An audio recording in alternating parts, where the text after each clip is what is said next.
Depuis 2010, plus de 500 chevaux ont été mutilés et sont morts de manière suspecte en France et plus généralement en Europe. Oreilles coupées, yeux arrachés, parties génitales sectionnées. Une nouvelle vague d'agressions a fait énormément parler l'année dernière, mais pour autant, ça n'est pas un phénomène qui date d'hier. Aujourd'hui, plus de 150 enquêtes ont été lancées par la police judiciaire. Vous connaissez mon amour pour les chevaux et c'est donc tout naturellement que j'ai décidé pour ce deuxième épisode de Tu m'inspires de partir à la rencontre de Surprise, un cheval miraculé et de sa propriétaire Pamela qui a réussi à sauver son cheval après une attaque.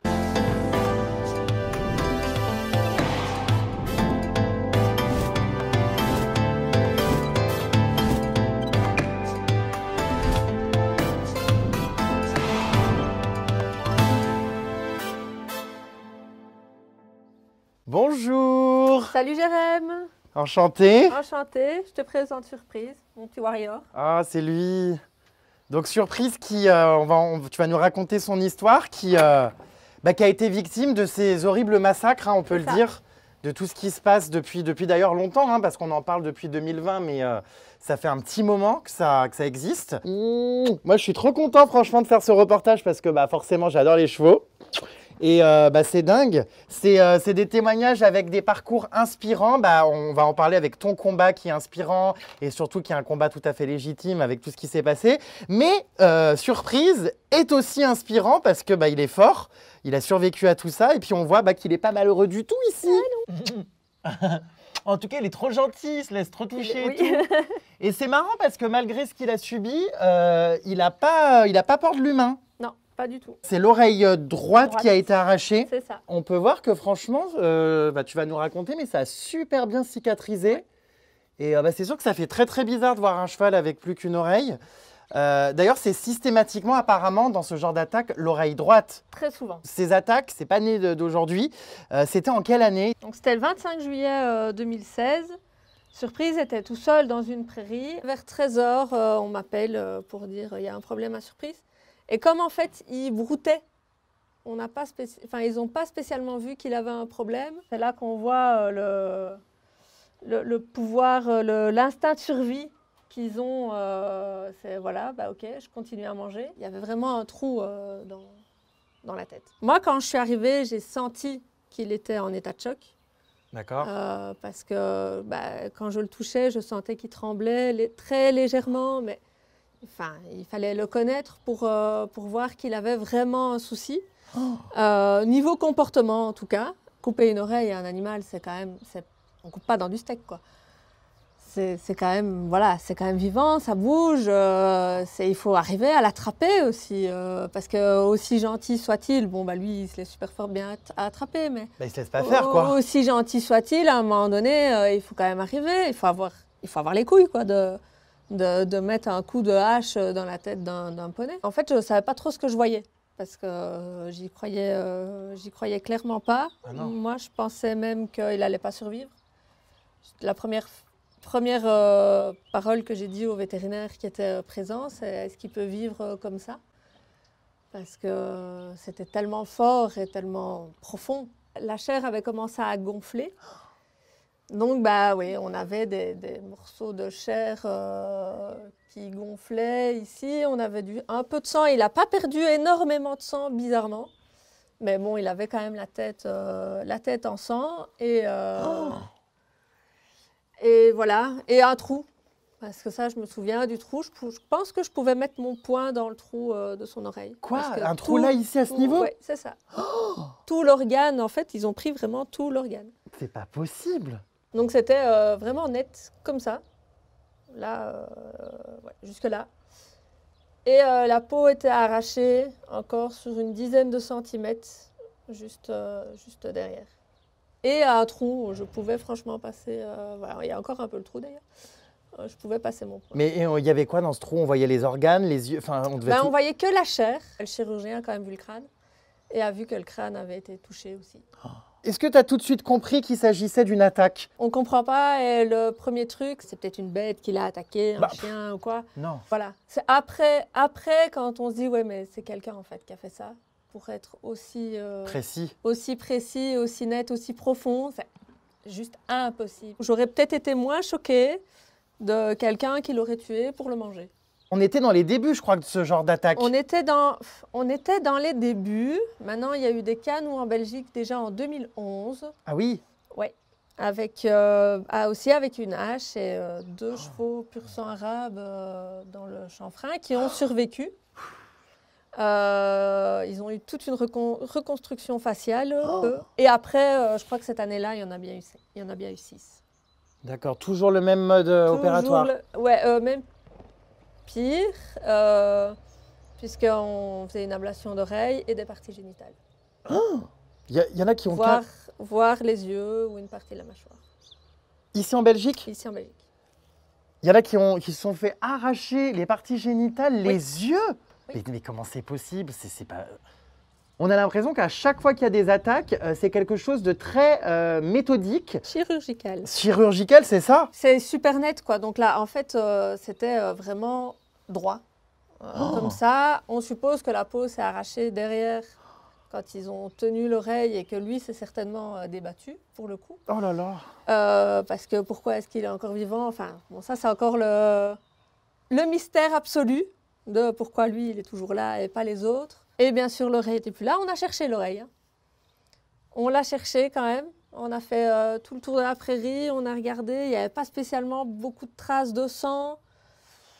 Voilà. Là, on se dit non, ça, c'est pas possible.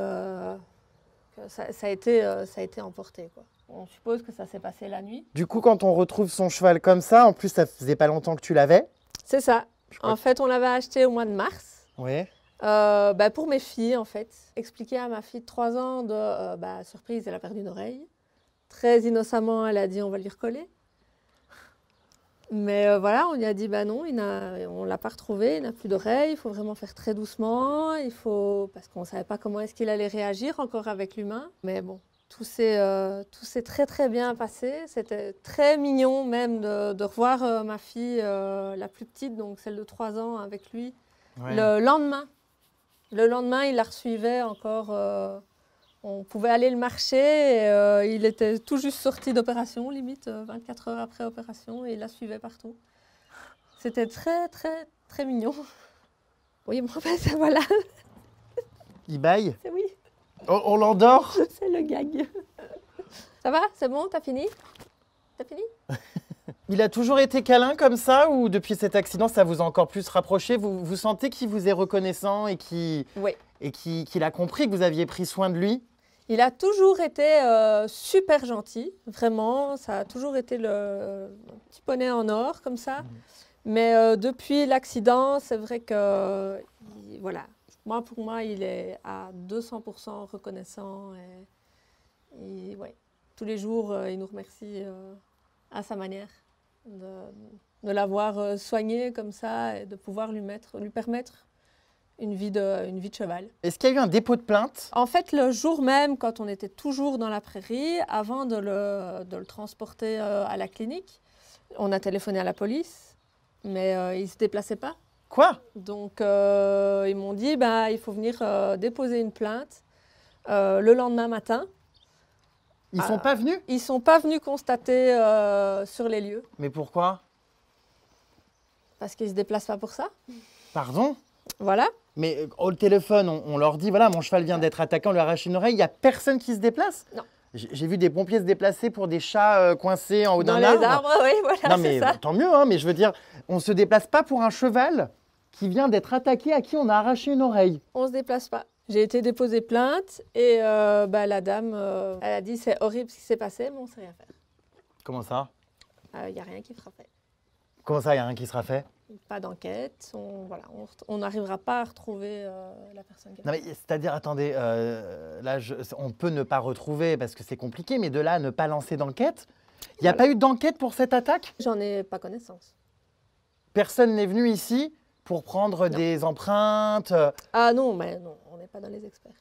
J'ai beaucoup bougé, j'ai dépensé énormément d'énergie pour essayer de faire bouger les choses et que les autorités prennent un petit peu ça plus au sérieux, que voilà, que ça reste pas impuni aussi. Mais non, ils savent pas bouger de eux où ils sont. Ils avaient, moi à 2016, ok, c'était les attentats et tout ça, les attentats à Bruxelles. Et bah voilà, ils avaient d'autres chats à fouetter, donc pour eux, c'était pas une priorité. Ça reste quand même des actes qui sont punissables. Il faut savoir qu'aujourd'hui, tout acte de cruauté envers un animal ou de torture, tout ça est puni de 2 ans d'emprisonnement et de 30 000 € d'amende. Il y a quand même une loi qui existe. On ne peut pas s'en prendre comme ça aux animaux et les animaux sont de vrais êtres vivants. Donc je suis quand même très surpris et halluciné de voir que ça a si peu bougé, qu'il n'y a pas eu d'enquête et que tout le monde s'en foutait, quoi. C'est hallucinant. J'imagine qu'à ta place, on se sent complètement délaissé. C'est une injustice terrible. Enfin, c'est même pas délaissé en fait, c'est impuissant. et à ce moment-là, quand on voit que la police et les autorités bougent pas, qu'est-ce qu'on a envie de faire? On a envie d'hurler. J'ai écrit au ministre du bien-être animal. J'ai été reçue par ses secrétaires. Oui, elles m'ont écoutée. On était plusieurs propriétaires à avoir eu des attaques. D'accord. À aller directement dans le bureau du ministre. Bon, on ne l'a pas eu lui en personne, mais voilà, il y a certainement une trace de notre passage dans son bureau. Donc ben voilà, notre plainte a été classée sans suite. En tout cas, elle est dans une pile quelque part dans un commissariat. Après, voilà, on se sent un peu impuissant, on remue beaucoup d'air. Bah oui. On essaie voilà, beaucoup d'énergie pour de l'air. Quand on porte plainte pour un humain ou un enfant qui se fait agresser, qui se fait arracher une oreille ou n'importe quoi, Ouais. il y a quand même des enquêtes qui sont ouvertes. Il y a des enquêtes la police vient, elle se déplace. Et pourquoi pas un animal? Pourquoi là, on ne fait rien parce que c'est juste un animal? Bah non, c'est autant qu'un être humain. Les animaux, voilà, ils ont leur âme, ils ont leurs sentiments, c'est des êtres très sensibles et on y est très attaché. Je dis, pour moi, ça compte plus qu'un membre de ma famille entière. Et voilà. Ah, moi, je l'aime trop. Franchement, il est trop gentil, ça fait tellement mal au cœur. Je comprends vraiment pas, honnêtement, comment... qui honnêtement, est capable de faire des atrocités pareilles? Enfin, moi, ça ne me viendrait même pas à l'idée de pincer un cheval, enfin, tu vois. Alors, d'arracher une oreille, c'est des pourritures, les personnes qui font ça. D'ailleurs, c'est qui? Pourquoi? Est-ce qu'on sait des choses là-dessus, sur ces attaques? Qui sont ces ordures qui commettent l'irréparable? Alors, on a plusieurs pistes. Ouais. Des suppositions encore, on n'a pas vraiment de trucs concrets. Ah oui, est-ce que les enquêtes, soit il n'y en a voilà, pas, soit il y en a pas. Voilà, soit elles prennent 1000 ans. Hein. Voilà, donc moi je suis persuadée que c'est une secte satanique ou quelque chose. Oui, voilà, moi depuis le début je dis que c'est ça. Et avec les vagues qu'on a eues d'agression, pour moi c'est une secte. Et alors, ça serait quoi le but en fait pour ces sectes-là? C'est quoi, des rituels, des sacrifices d'animaux? Oui, sacrifice d'animaux, rituels, le trophée. Voilà, on ramène quelque chose, une oreille, ben voilà, ça peut très bien servir de trophée. Ça doit être très joli au-dessus de la cheminée. Mais c'est pas possible. Ça me fait penser à une nana là qui a arraché le cœur d'une girafe. Oui, c'est ça. Et elle a posé avec le cœur de la girafe, toute fière d'elle. Non mais enfin moi tout me dépasse dans ce monde. Alors cette histoire justement d'actes sataniques, c'est pas la première fois que ça revient. Je crois que tu connais Mélissa. C'est ça. Alors Mélissa, c'est une propriétaire aussi de cheval qui a été attaquée. Malheureusement, son cheval à elle n'a pas eu la chance de s'en sortir, il est mort.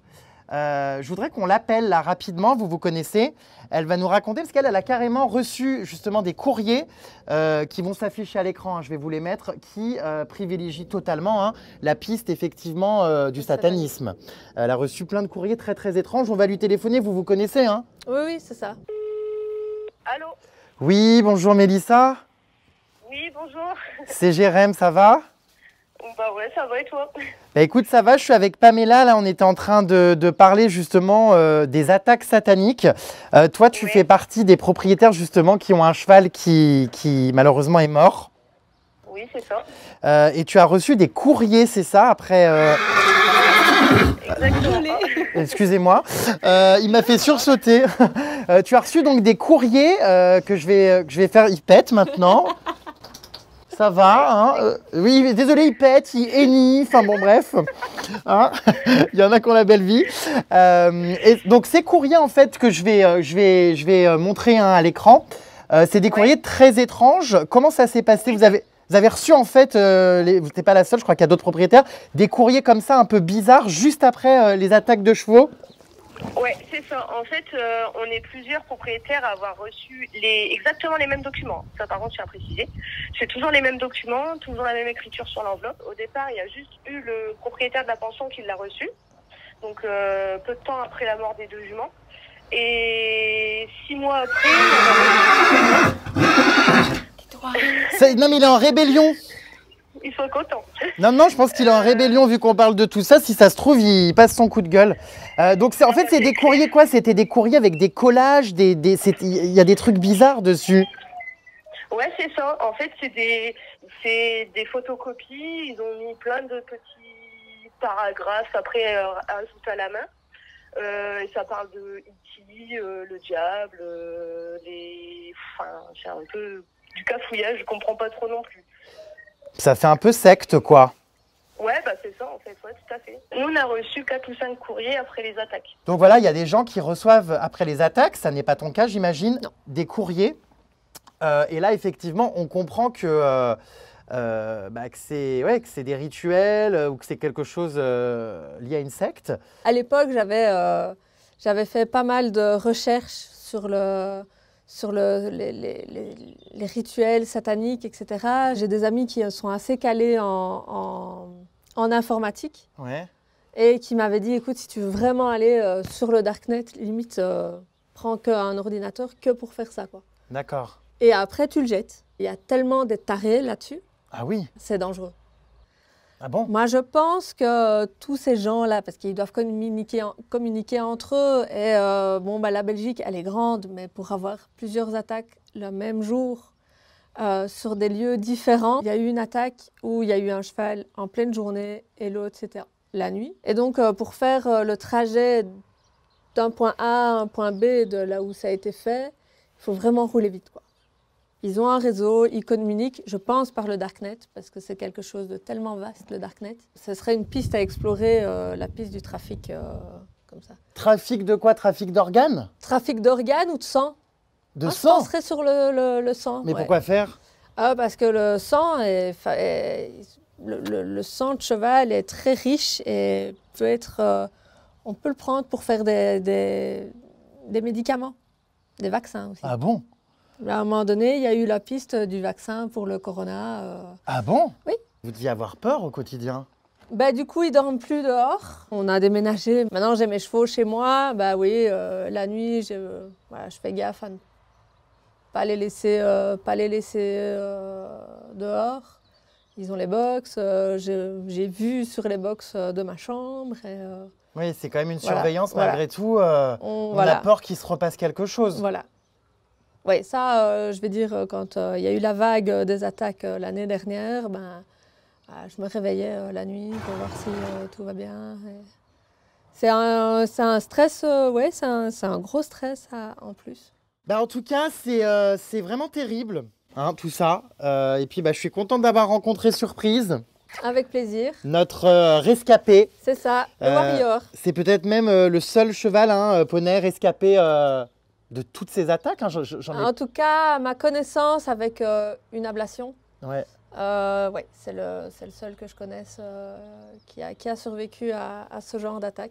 Et puis, bravo pour votre courage. Et, merci. On espère que le combat va continuer. Il est magnifique. On continue. On continue, on lâche rien. On lâche rien. Parce que c'est encore pas normal que les enquêtes ne soient pas menées de la même manière pour des actes de cruauté envers les animaux que si c'était des humains.